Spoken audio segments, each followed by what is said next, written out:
Hi, welcome to this week's Sim Racing News Roundup, where, as the title suggests, we take a look at all of the sim racing news that has hit the web and various sources over the last week, all condensed into one nice neat package. And if you do like this video, please do hit the like button, and if you want to make sure you don't miss next week's or any of the other week's weekly updates, please do subscribe to the channel and hit the bell icon to be notified when new videos get uploaded. Okay, with that done, let's look at what we've got this week.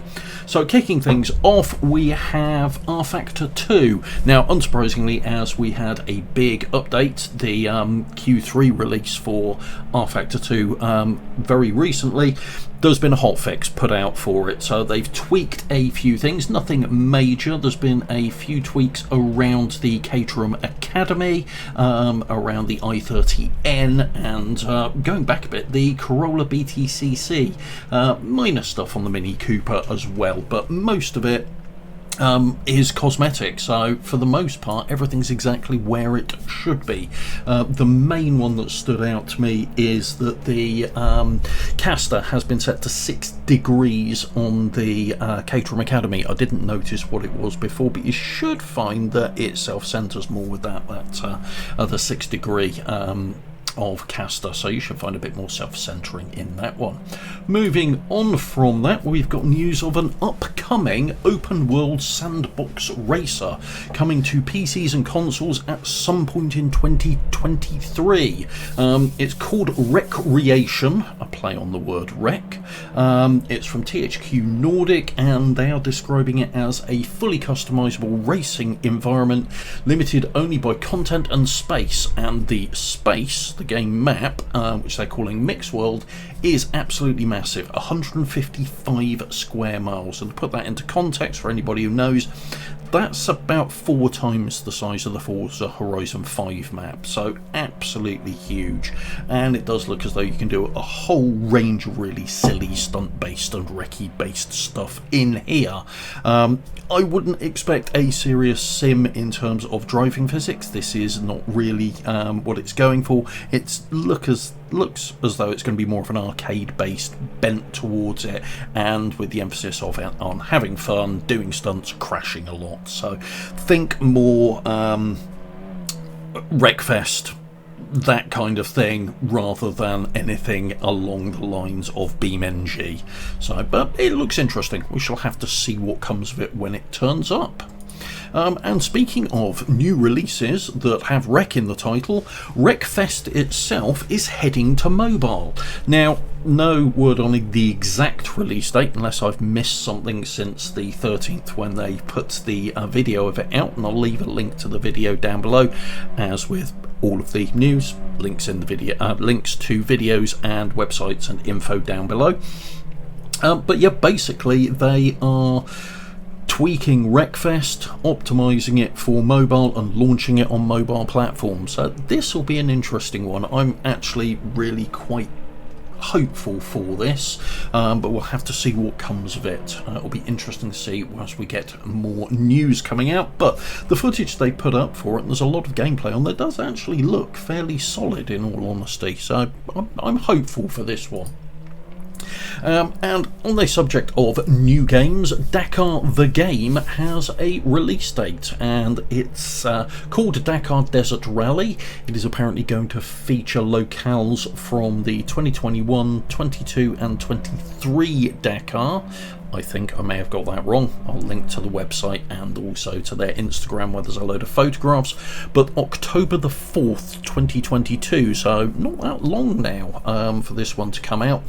I, despite its many faults, actually quite liked the Dakar 18 title when it came out. I thought it captured the uniquely challenging nature of rally raid events quite well. I know a lot of people didn't get it, but it's not the most immediately accessible form of motorsport, because it's more about the distance and navigation challenge, and that navigation challenge, particularly if you whack the difficulties up, is what they really hit with Dakar 18. So if they can carry that on but better optimize the title, I think it'll be interesting. I'm looking forward to it anyway.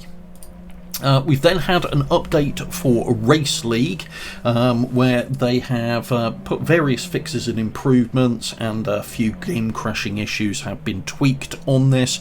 I did give it a go. I'll be honest, the issues with the GPU optimization still haven't been resolved. It still runs like an absolute dog, in all honesty, so it needs a lot more work going into it. I still really like the premise behind this. I like the idea behind it. The implementation is not there right now, is my view on that.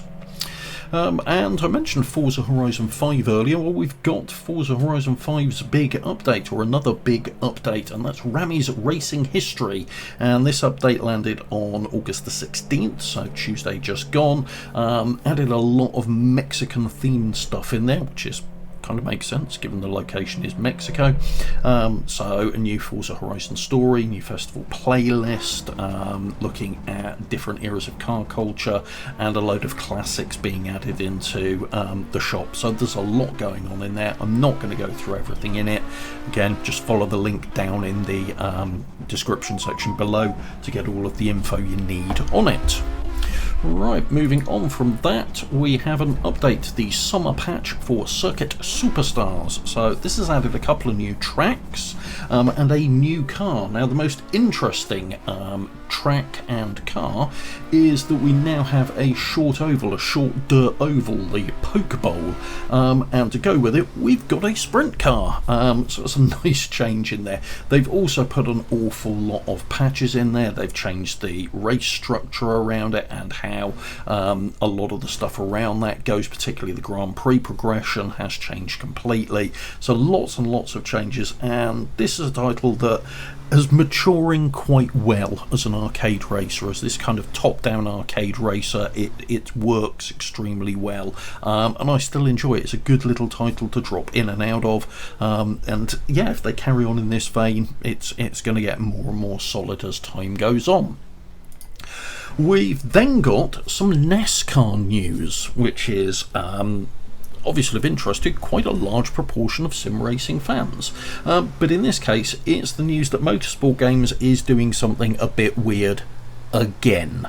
So we're not getting a PC or console, for the most part, release in the annual series for NASCAR. They're basically going to take NASCAR Ignition and pretty much add a DLC pack to it, is what seems to be happening.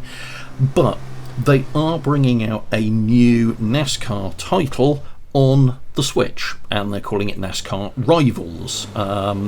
And yeah, it just seems to me that they're looking for the lowest possible route to get more money into the studio, which, if the rumours around how much money Motorsport Games are hemorrhaging and failing to make up are anything to go by, would probably be close to the truth. But you can see the announcement trailer in the link down below and the article covering it on Race Department. But do I think this will be a quality addition to the admittedly small library of racing titles on the Switch? No, I don't. I probably think it will be just as disappointing for Switch owners as it was for other console and PC owners when Ignition came out, but I'd love to be proven wrong. We then have a tiny patch for RaceRoom, and I do mean a tiny patch. It was installed in seconds when I ran it earlier on. It's mostly around AI pace and TV camera optimization across a huge number of tracks, so it's nothing major. It won't take long to update, and if you really want to go through the full details of every single track that's been tweaked in terms of AI pace and or their TV cameras, linky down below. And the final piece of news, this one took me back, it really did. It is the 20th anniversary of Live for Speed. Now, for those of you who don't know, Live for Speed is an interesting title. It's as close to a homebrew full-blown sim as you're going to get on PC, and you will only find it on PC. It launched on the 18th of August 2002. I'm used to so much saying the 20s, that slipped in there. 2002. So today, as I'm recording this, it is one day after that anniversary. When it first launched, 3 cars and the Blackwood fictional circuit was on there. Over time it's grown, it's added a lot more cars, it's added circuits in there, a lot of it is fictional, but what people really liked and still do like around Live for Speed was that for a kind of indie title, really almost before indie sims and full releases for them were that common, it had a really solid physics engine and tyre model, and it's got one that still stands up reasonably well to this day, and they've never stopped developing it. And I think that's the biggest strength behind it, is the fact that they have never stopped, and as a result it's got a good community behind it, and it does support modding as well, so there's a lot to like about it, and I really should dive into it for its 20th anniversary some more, because there's a lot going on there. But also they have said there are 2 new tracks coming to it. So they're pushing a load of graphical updates out, but they're also pushing out 2 new tracks. We've got Bancroft Autodrome, which is a fictional circuit based on a UK World War II airfield. So that's representative of a lot of tracks in the UK, an awful lot of tracks in the UK. They took old World War II airfields, used the perimeter roads mainly, and turned them into racetracks, and an awful lot of them you'd still know about. And then they're adding in the Fairfield Test Centre, which will be a vehicle proving ground, and in the link down below there's some photographs for some of this, but they've also said that they're working on the tyre model still, and a new physics system aimed to improve the accuracy and smoothness of the engine, which will also help when they're running VR through it as well, because yep, that's right, if you didn't know, Live for Speed actually supports VR, 20-year-old title supporting it. There you go. So that's really, really good to see, and I'm definitely going to give Live for Speed another look, because I haven't looked at it in a long time and I really need to. And then rounding things off with basically what you've been looking at while I've been wittering on for quite a while today, because it's been a busy busy week. It's been a busy month, but it's been a busy week as well. Now, I'm actually going to link not to a single car and track this time, but to a whole load of stuff that's all in a nice category called Rallycross, and all of these have come from Legion, and what we've basically got is the Rallycross for Assetto Corsa category from Legion. And what first appealed to me on this, and what most of the footage has been around, is the fact that there's a 2CV Rallycross car there, which is just a wonderfully absurd thing to turn into a Rallycross car. But also, on top of that, the track in question was a faux Rallycross track set in Monaco, so using part of the Monaco layout, as if somebody basically dumped a few tons of mud and dirt and gravel in Monaco, which I'm sure would have pleased the royal family down there no end. There's also some other stuff in there. There's some racing trucks converted over to Rallycross, which I had to check and was very nearly a real thing, which Lydden Hill were going to run a demo of in 2020. I think COVID effectively crushed all hopes of it, but in 2019 I did find a message online that said that at Lydden Hill they were going to do a demo of Rallycross trucks, not pickup trucks, not that kind of thing, not Baja trucks, full-blown European truck racing type trucks, simplified to reduce the cost, but they were going to turn those into Rallycross vehicles and run them at Lydden Hill. So not quite as bizarrely fantasy as I thought on that one. And then there's also a load of Group B Rallycross conversions, which were where Rallycross in my day, back in the late 80s and early 90s, got really daft when all the Group B cars that couldn't race anymore because the WRC had banned Group B basically had their BHP turned up to even more silly levels and were let loose on rally cross circuits around the world.